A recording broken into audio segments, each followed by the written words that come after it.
Baik, kita mulai. Tanya, Bu. Tes, tes, tes, tes. Assalamualaikum warahmatullahi wabarakatuh.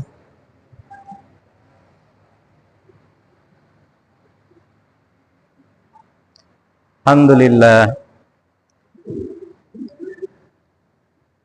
alladzi hadana li hada wa ma kunna linahtadiya laula an hadana Allah. Asyhadu an la ilaha illallah wahdahu la syarika lah wa asyhadu anna Muhammadan abduhu wa rasuluhu la nabiyya ba'da.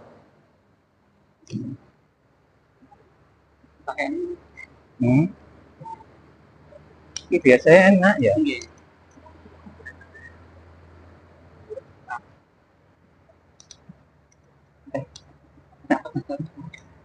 Atau pakai ini Medan Megadan.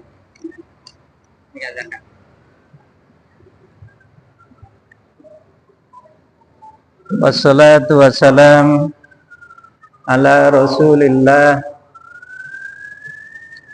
wa ala alihi wa ashabihi wa man tabi'ahum bi ihsanin ila yaumiddin wa ba'd.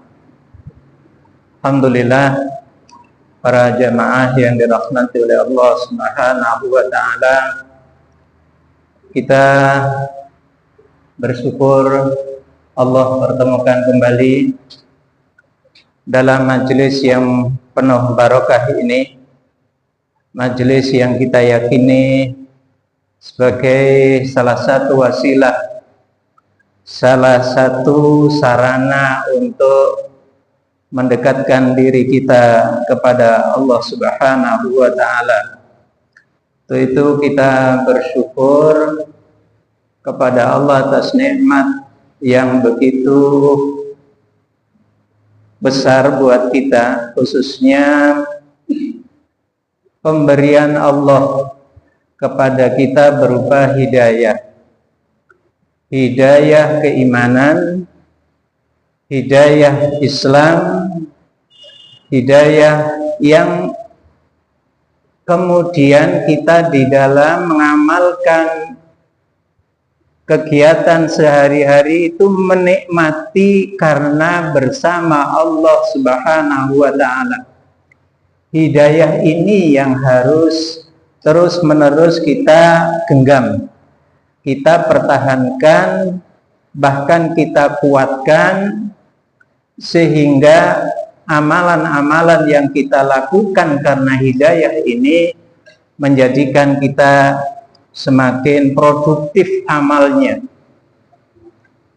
Produktif amalnya itu adalah amal yang tercatat sebagai amal kebaikan di sisi Allah Subhanahu wa taala.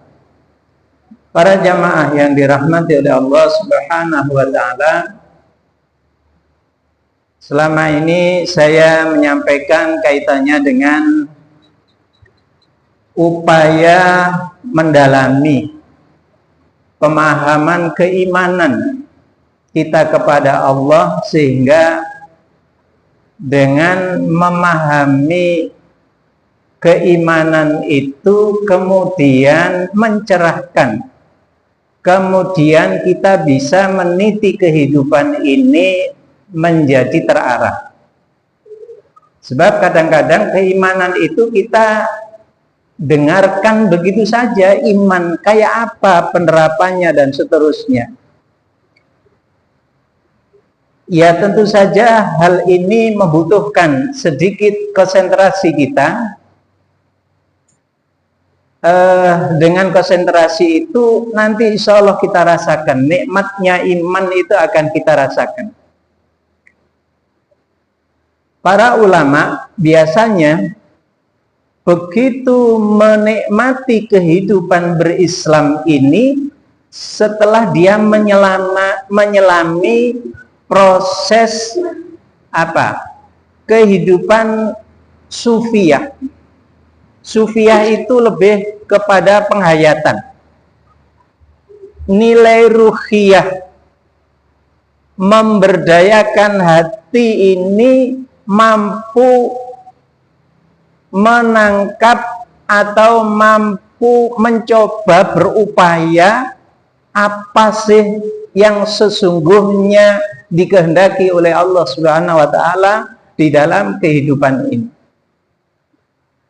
Penghayatan pola hidup sufiyah itu nanti terhadap isyarat-isyarat ayat-ayat Allah itu saja gampang untuk menangkap, dimudahkan untuk menangkap isyarah-isyarah kebesaran Allah, baik itu yang sifatnya kalamullah maupun yang sifatnya kauniyah atau kejadian-kejadian alam. Kejadian alam yang kayak kita di perjalanan, itu saja kita mampu bisa menangkap apa di balik perjalanan itu, di balik safar itu, di balik pertanian yang kita tekuni, di balik pengajaran mungkin di sekolahan yang kita jalani dan seterusnya. Itu dengan pola kehidupan sufiyah itu nanti memudahkan kita untuk bisa menangkapnya. Jadi jangan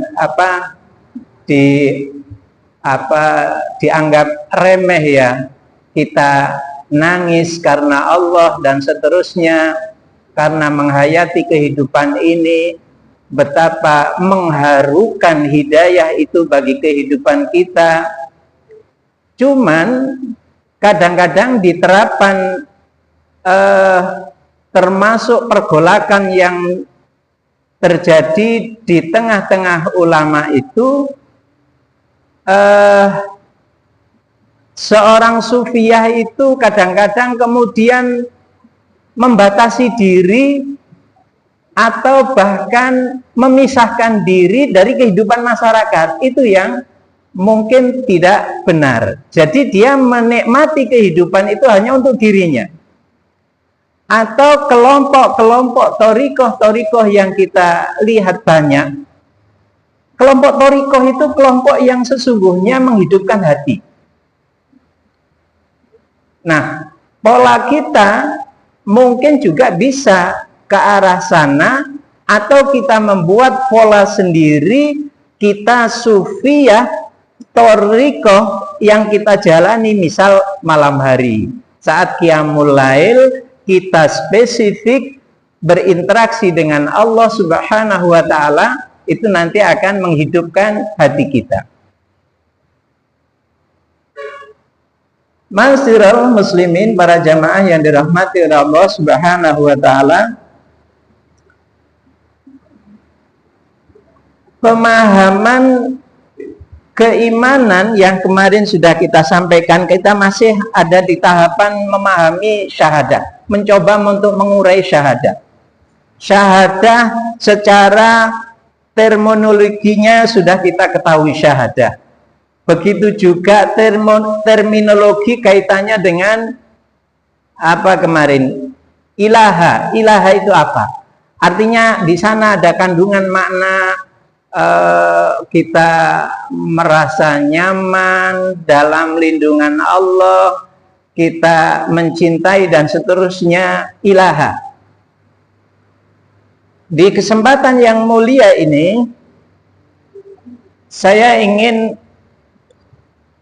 menambah kaitannya dengan syahadah itu ke makna huruf la sama illa. La ilaha illallah. La itu adalah penolakan. La itu adalah bentuk pemisahan diri kita kepada sesembahan selain Allah Subhanahu wa Ta'ala. Tentu saja tidak sekedar menangkap la ilaha, tiada sesembahan, tidak ada sesembahan illallah kecuali Allah, tapi kita mencoba untuk mengurai la itu harusnya bentuk pensikapan kita, penerapan kita seperti apa. Saya coba sandarkan kepada satu firman Allah Subhanahu wa Ta'ala di dalam surat 60. Surat 60 itu surat Mumtahanah, insyaallah, ayat 4. A'udzu billahi minasyaitonir rajim. Qad kanat lakum uswatun hasanatun fi Ibrahim. Qad kanat, sungguh keadaan, sungguh kondisi atau keadaan lakum bagi kalian semua, uswatun hasanatun, ada keteladanan yang begitu baik, fi Ibrahim, di dalam diri Nabi Ibrahim, walladzina ma'ahu, dan para pengikutnya.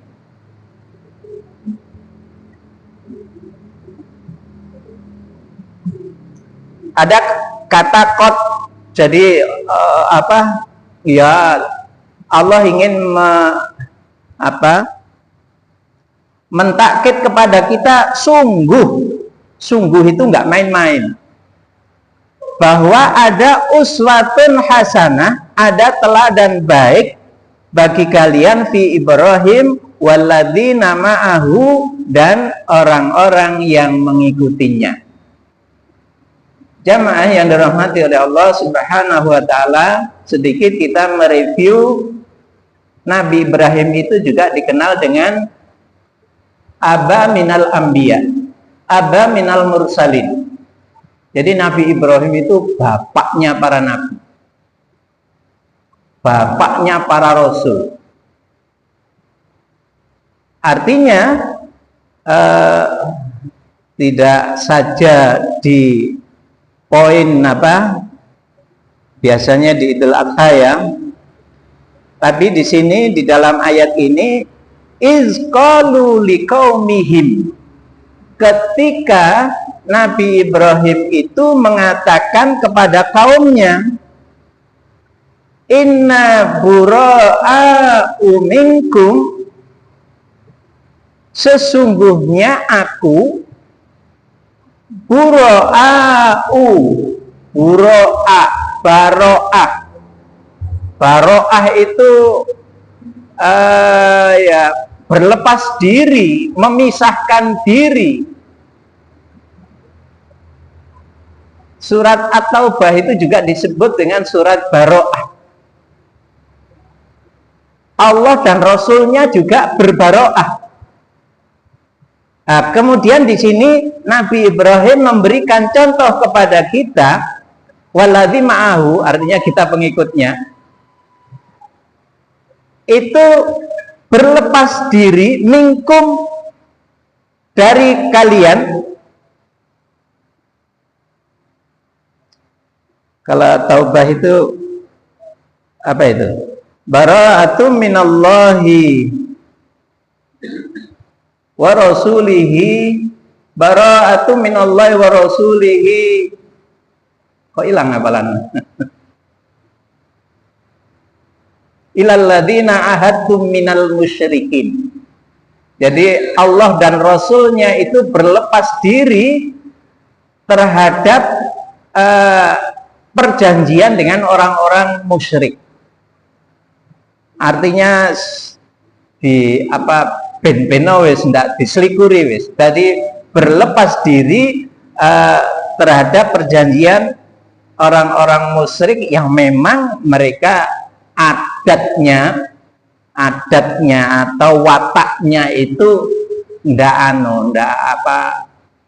ndak punya komitmen, ndak punya karakter berkomitmen terhadap janji.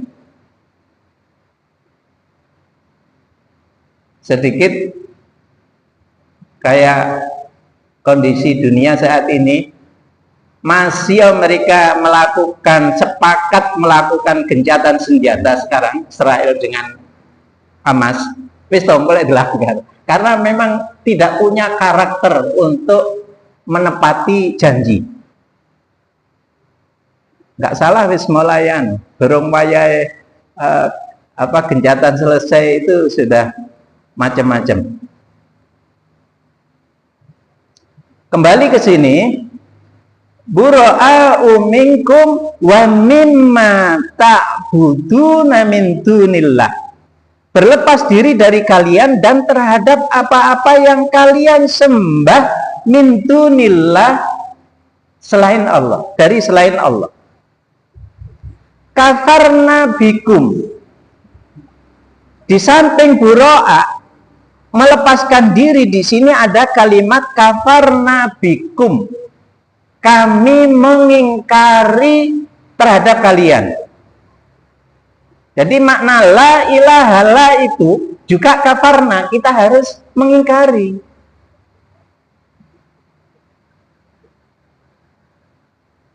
Wa bada bainana wa bainakumul adawah, antara kita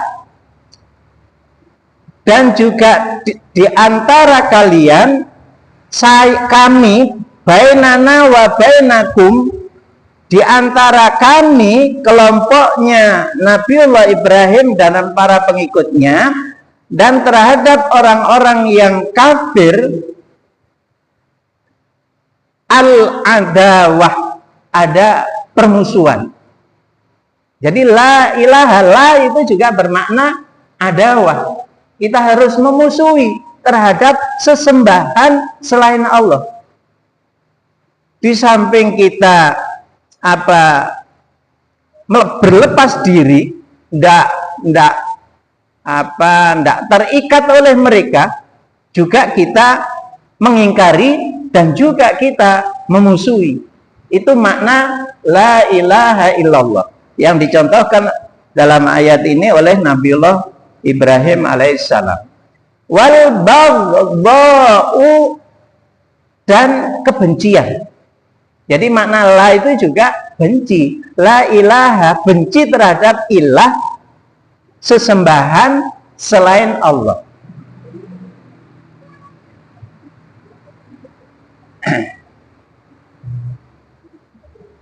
Jamaah yang dirahmati oleh Allah Subhanahu wa taala,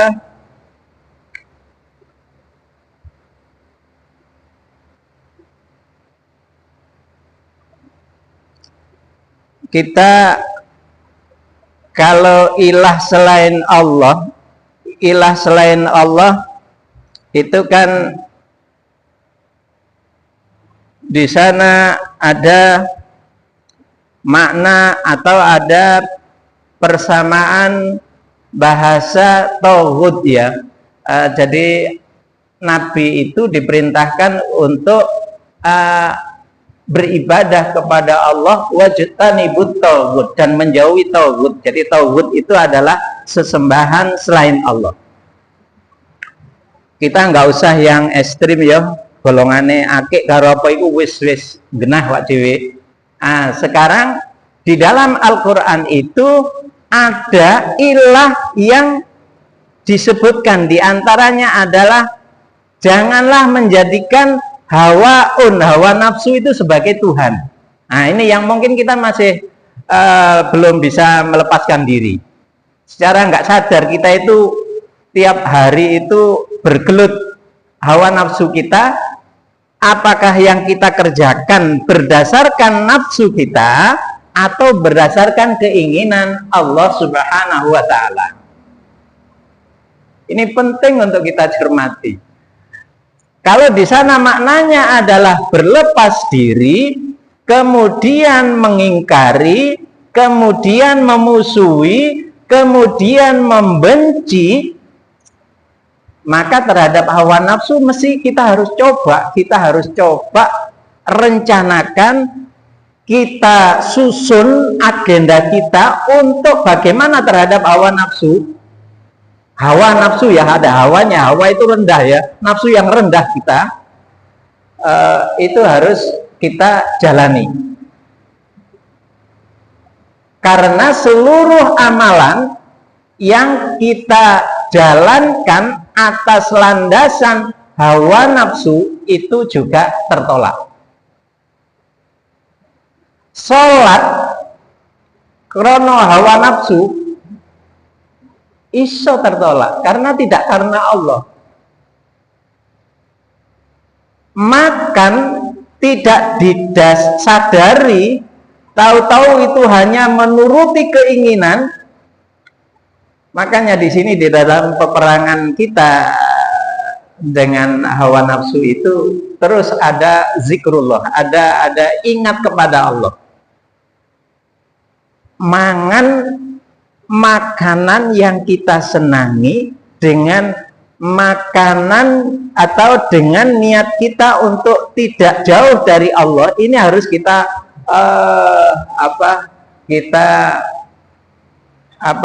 kita rencanakan dengan sesadar-sadarnya, harus kita arahkan kepada Allah. Jangan semata-mata nafsu kita.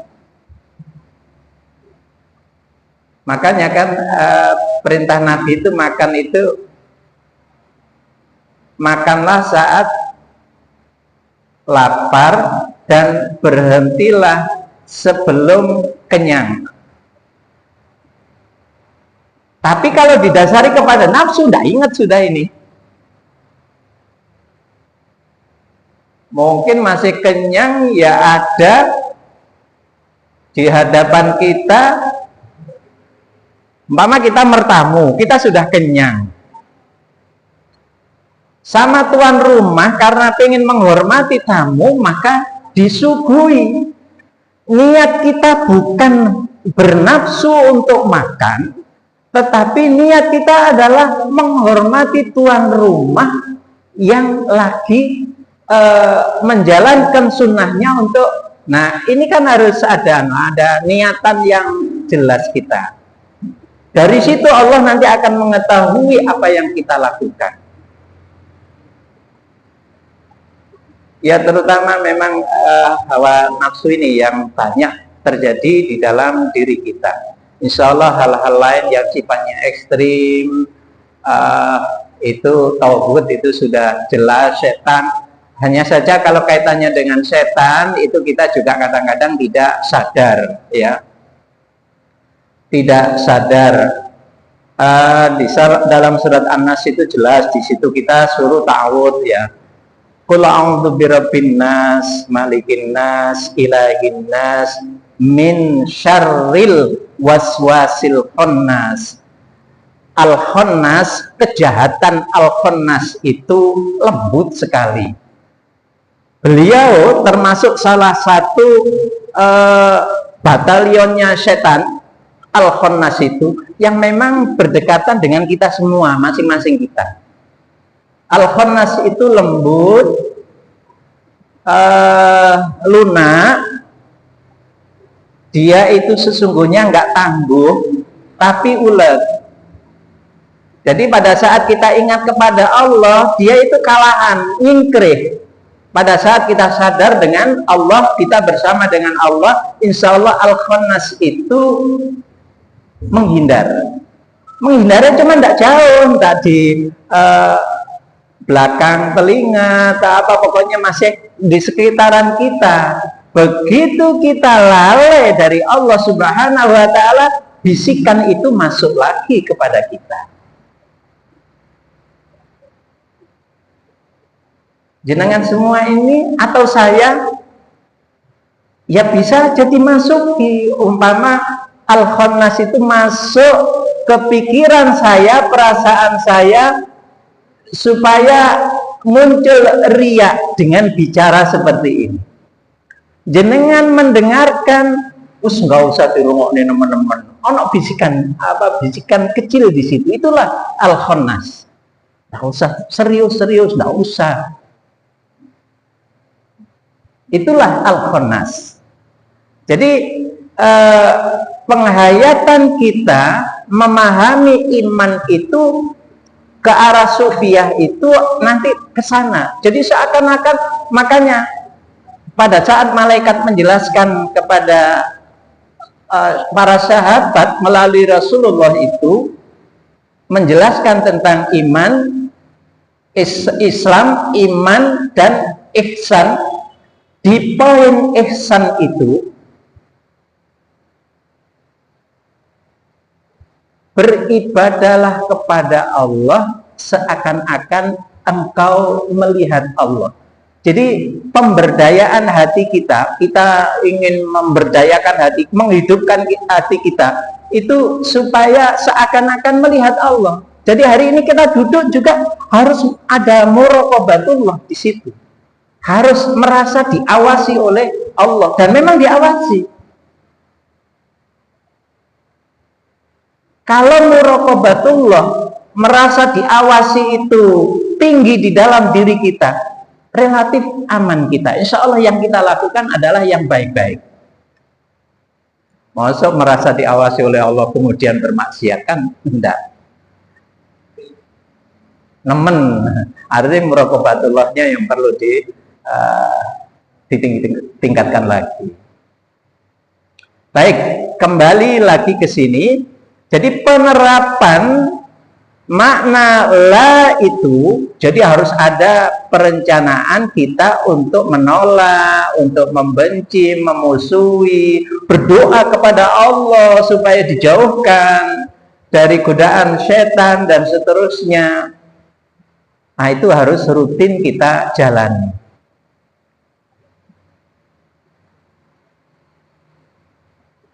Kalau kita mau urai di dalam kehidupan kita, ya laki-laki kita kepada anak kita, nanti ada kebencian kepada anak, itu adalah perilaku yang kebencian, tidak seneng karena anak tidak manut, tidak nurut, bojone yang tidak manut, tidak nurut.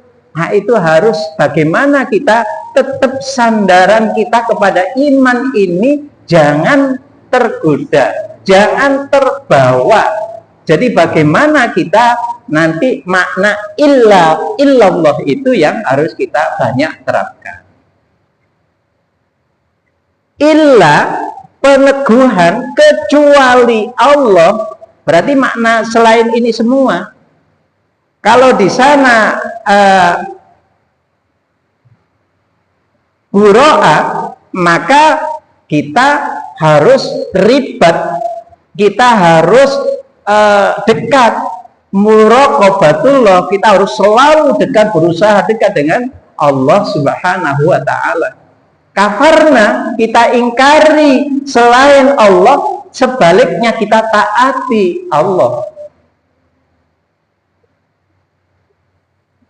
Adalah memusuhi, berarti kita kepada Allah adalah ya mahabbah, atau adalah memusuhi berarti apa?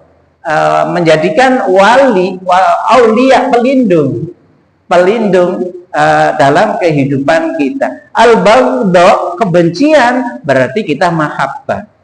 Jadi bagaimana illa itu kita memahami di sana adalah dekat dengan Allah, kemudian taat kepada Allah, kemudian kita jadikan sebagai wali atau sebagai pelindung kita, Allahus Samad, tempat bersandar, berlindung. Kemudian baghdha, berarti maknanya kita harus mahabbah kepada Allah. Nilai-nilai itu kita pertahankan sedemikian rupa dalam menghadapi permasalahan-permasalahan yang ada. Digoda oleh anak, digoda oleh pasangan, tetaplah berpegang kepada illallah.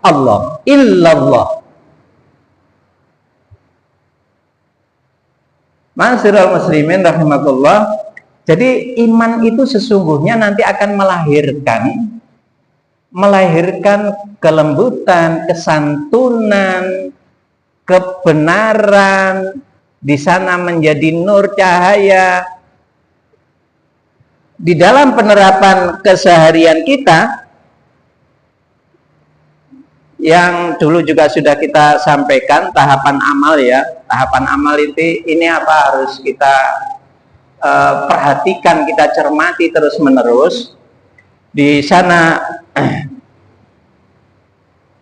Allah Subhanahu wa taala memberikan penekanan kepada kita, ya ayyuhalladzina amanu qu anfusakum wa ahlikum naro. Jadi tahapan amal yang pertama itu adalah apa? Diri kita, islahul fard, islahul dat. Jadi perbaikan diri kita. Ini tidak ada habisnya ya, keimanan kita perbaiki sedemikian rupa. Nanti dengan keimanan ini kita coba jalankan. Pada saat kita kehidupan bersama, berorganisasi umpama, kepada pimpinan itu mestinya apa sih? Ya taat. Latihan mentaati sejauh pimpinan itu tidak maksiat. Pimpinan juga demikian. Pimpinan itu adalah amanah. Ojo sakarpe dewe memutuskan berdasarkan hawa nafsu. Nanti juga jadi masing-masing dalam rangka islahul fard, dalam rangka untuk terus melakukan perbaikan diri itu di semua sisi. Kita semakin santun dengan keimanan ini. Akhlak kita semakin tinggi kepada siapa saja. Kan tuntunannya sudah jelas ya. Apalagi akhlak ini sebagai amanah tunggal kalau kita memaknai hadis Nabi itu, wa ma bu'istu li utammima makarimal akhlak. Bentuk ma, kemudian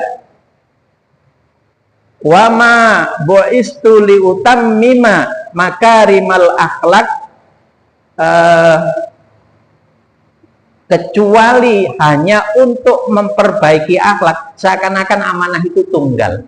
Jadi akhlak itu sangat penting. Akhlak itu produk dari keimanan yang benar. Ada orang santun mungkin bisa terjadi,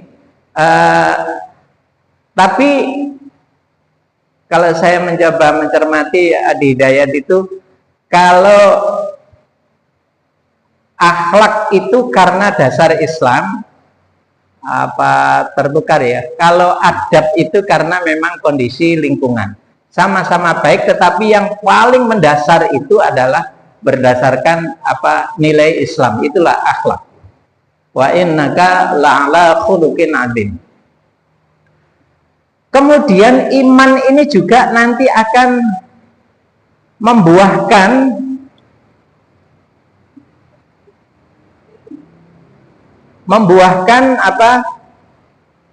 poin-poin atau perilaku-perilaku yang disenangi banyak orang aslinya. Jujur. Wong iman kok ndak jujur, nggak jelas. Wong iman kok musuhan, ndak masuk akal. Apalagi di sana sebutkan innamal mu'minuna ikhwah. Sesungguhnya orang yang beriman itu standarnya adalah bersaudara dan seterusnya. Jadi Bapak Ibu sekalian, kita memahami la ilaha kemudian illallah ini coba kita terapkan sedemikian rupa. Berdasarkan kandungan atau makna-makna tersebut.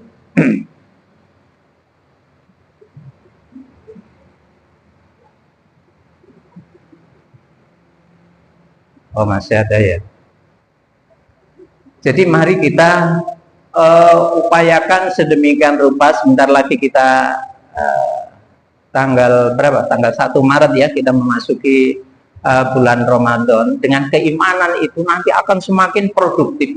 Jadi tidak sekedar sholat, tidak sekedar tilawah, tidak sekedar amal-amal sunnah yang bisa dijalankan, tapi karena dilandasi oleh keimanan, kita beribadah nyambung dengan Allah Subhanahu wa taala. Wis Ramadan itu pahalanya berlipat-lipat, ditunjang dengan keimanan yang kuat, maka nilainya luar biasa. Jadi kita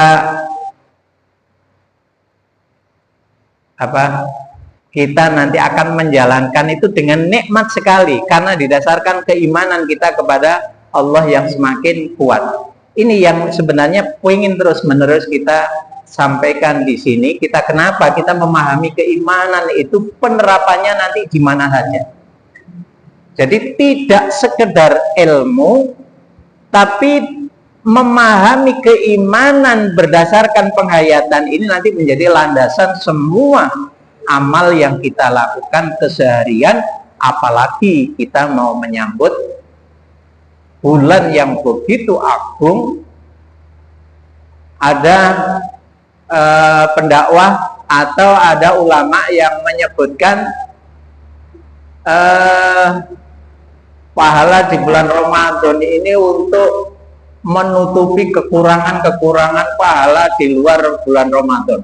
Biasanya ngincirit pahala nih, tapi di bulan Ramadan ini oleh Allah Subhanahu wa taala diblek nih semua. Bahkan disebutkan bahwa puasa itu gini, setiap amal itu oleh Allah diganjar sesuai dengan amal tersebut, illas siyam, kecuali puasa.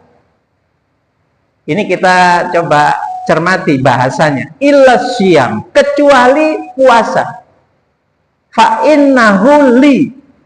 Kan ya ndak, jane kabeh kan milik Allah, tapi di sini Allah menegaskan siam itu fa innahu li, maka sesungguhnya ibadah puasa itu milikku. Nah, ini kalau kita mau urai itu kan yo, nek jenenge milikku ya arep tak kayak ganjaran piro kan sak karepku. Artinya puasa ini benar-benar kesempatan yang luar biasa. Sekali lagi, tidak sekedar tercukupi syarat dan rukun kita menjalankan puasa, tapi landasan keimanan ini yang harus kita perhatikan dengan baik. Kita jadikan landasan untuk mengamalkan amalan-amalan ibadah di bulan Ramadan. Nanti insya Allah banyak ilmu di bulan Ramadan. Apalagi kalau di sini tiap tarawih ono kultumi itu banyak ilmu, atau pada subuh biasanya tradisi-tradisi yang dijalankan, keilmuan itu luar biasa ya. Jadi emang kalau kita meninggalkan forum-forum keilmuan, keagamaan, di mana itu sesungguhnya menjadi sarana untuk mendekatkan diri kita kepada Allah Subhanahu wa taala. Jamaah yang dirahmati oleh Allah Subhanahu wa taala, jadi malam hari ini kita coba mengurai tentang la ilaha illallah. Syahadah itu maknanya kurang lebih seperti yang kita sampaikan. Yang penting lagi adalah penerapannya seperti apa. Kita berlepas diri dengan berhala, atau kita dekat dengan Allah, kemudian kita taat kepada Allah, kemudian kita jadikan Allah sebagai tempat bergantung, kemudian kita taat kepada Allah. Ini bentuk penerapan yang terbaik seperti apa? Masing-masing kita coba rumuskan sendiri. Gimana sih mencintai Allah itu yang optimal begitu? Nanti juga makna ini nyambung ke wa anna Muhammadar Rasulullah, dan sungguhnya Muhammad itu adalah utusan Allah. Sama kita kepada Nabiullah Muhammad juga bagaimana kita taati, kita cintai, kita dekat bersolawat terus kepada Rasulullah, itu kita jalankan. Bedanya kalau la ilaha illallah itu adalah syahadat tauhid, bahwa ibadah itu ujung tujuannya adalah kepada Allah. Sementara kalau syahadah Muhammad, syahadah qudwah, syahadah uswah, syahadah keteladanan, itu adalah kita menjadikan Muhammad itu kaifiatul ibadah. Bagaimana tata cara ibadah yang benar, itu kita mencontoh Nabi. Tapi ibadahnya kepada Allah, caranya kayak yang dicontohkan oleh Nabi. Itu kita memahami dua kalimat syahadat seperti itu. Jadi hal-hal kayak begini perlu terus-menerus kita tingkatkan, sehingga kualitas kita di dalam beribadah kepada Allah semakin meningkat. Karena kalau dihitung lahiriah podo sholati wa dewi, tapi kualitasnya beda masing-masing orang, tergantung hati kita sejauh mana. Itu saja mungkin yang bisa kita sampaikan, karena sudah masuk waktu isya. Kita sudahi dengan kafaratul majlis. Subhanakallahumma bihamdik, nasyhadu an la ilaha illa anta, nastaghfiruka wa natubu ilaik. Assalamualaikum warahmatullahi wabarakatuh.